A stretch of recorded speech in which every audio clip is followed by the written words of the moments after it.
5 years ago, if you wanted to build a software, you needed engineers, you needed capital, you needed months of runway just to ship something basic. So software had a real moat, and that moat was technical. But now that's gone. I can spin up a working app in a weekend using Claude, Supabase, and Vercel, and really anybody can. So the barrier to entry on software is effectively zero. And that changes everything, but not just for SaaS companies, for service-based businesses like agencies. There's a term I saw picking up on X recently, which is service as a software, like the inverse of software as a service.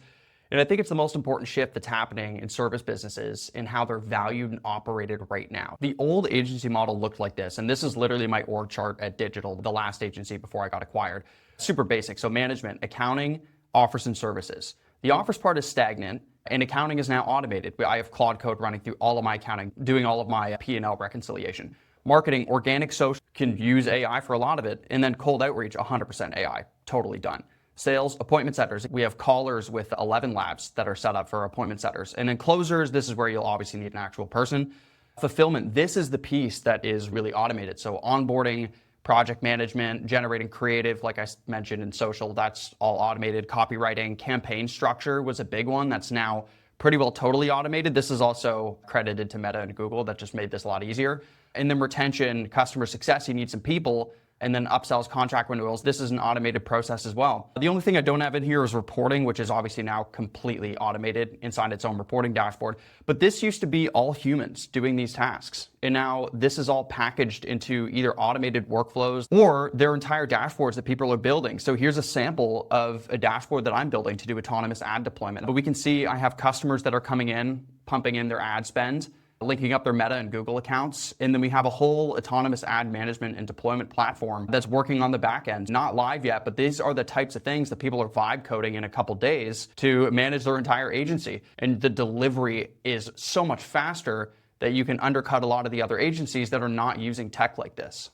And this is the tidal wave we're going to start seeing. Software businesses vibe coding AI SaaS tools to make their workflow infinitely easier and faster. And this is what's happening to valuations. This is acquire.com, great place to buy or sell a business if you're not familiar with it. Let's take a look at the SaaS valuations first. So these are pretty similar. We used to see higher multiples on SaaS, but we have about a 5x multiple on revenue, 6x on profit, same thing, 5x revenue, 6x profit, give or take. Almost 5 revenue, basically 5x on profit. So we're seeing this 5x multiple. SaaS valuations used to be a lot higher. On these lower revenue ones, you'd see 7 to 8x valuations. But still, this is coming down a little bit. Now, it's still more valuable than agencies, but take a look at what is happening to agency valuations. And then I'm going to share some of my numbers at the end just to draw a comparison. So we have 2x on revenue, 3x on profit, nearly, right? About 2x on revenue, over 3x on profit. Same thing, 2x on revenue, close to 4x on profit. Now, when I went through this process in Feb 2024, I got acquired at 1.2x on revenue.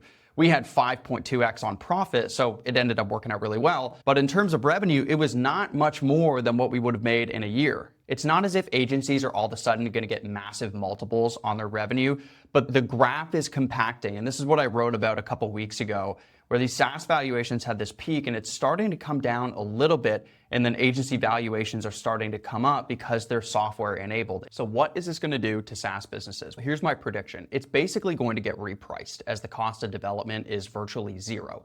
And there's going to be 2 competitive moats. It will be data and distribution. So companies that have massive amounts of data that they can use as a context layer between their AI tool and the output that is actually delivered, that will be really key because everybody has access to the same AI tools, but not all of us have access to the same data. The second moat is going to be marketplaces, where you have people using your platform to facilitate transactions. That's not going to disappear because even if you build a better mousetrap, you can't change human behavior. And if you're already using a platform, it takes a long time for that to start to shift. As for agencies, I think there will be 2 major changes. First, agencies with really high 30 to 40K a month retainers will start to come down. I don't think these high prices are going to last much longer when the productivity of your team becomes so much more efficient. The second thing is B-level players are going to start to fall by the wayside. If you run a mediocre agency that's under $1 million a year in revenue and you're not utilizing AI tools, that will become extremely obvious in the next 1 to 2 years when other agencies are 10 times more productive than you and have a way better quality of service. So if you're a small agency or a solo operator, the takeaway right now is to learn AI as fast as you can and start implementing workflows into your business.